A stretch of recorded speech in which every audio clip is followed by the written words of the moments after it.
L'homme qui plantait des arbres de Jean Giono.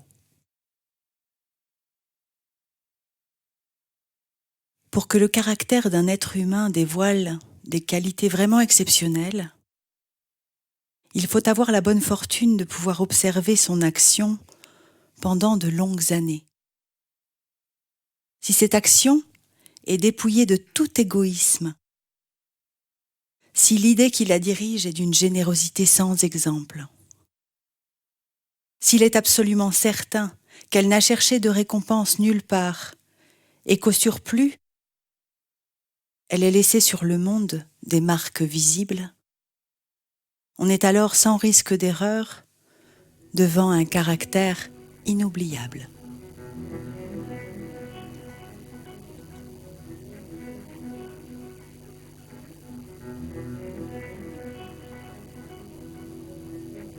Il y a environ une quarantaine d'années, je faisais une longue course à pied sur des hauteurs absolument inconnues des touristes, dans cette très vieille région des Alpes qui pénètre en Provence. Cette région est délimitée au sud-est et au sud par le cours moyen de la Durance, entre Sisteron et Mirabeau. Au nord, par le cours supérieur de la Drôme, depuis sa source jusqu'à Die.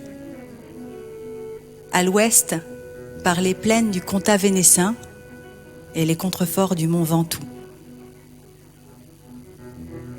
Elle comprend toute la partie nord du département des Basses-Alpes, le sud de la Drôme et une petite enclave du Vaucluse.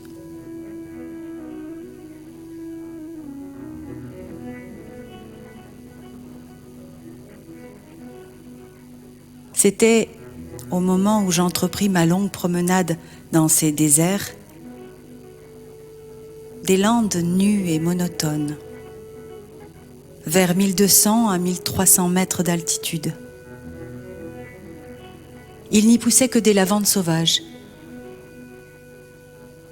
Je traversais ce pays dans sa plus grande largeur et après 3 jours de marche, je me trouvais dans une désolation sans exemple. Je campais à côté d'un squelette de village abandonné. Je n'avais plus d'eau depuis la veille et il me fallait en trouver. Ces maisons agglomérées, quoiqu'en ruine, comme un vieux nid de guêpes, me firent penser qu'il avait dû y avoir là, dans le temps, une fontaine ou un puits. Il y avait bien une fontaine, mais sèche. Les 5 à 6 maisons sans toiture, rongées de vent et de pluie, la petite chapelle au clocher écroulé, étaient rangées comme le sont les maisons et les chapelles dans les villages vivants, mais toute vie avait disparu.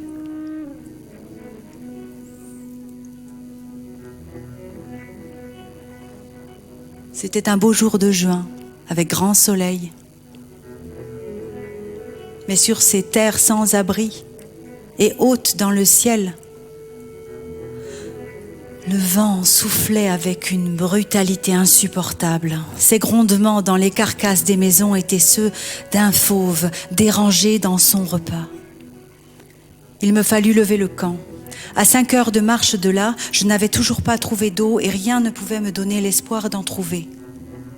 C'était partout la même sécheresse, les mêmes herbes ligneuses.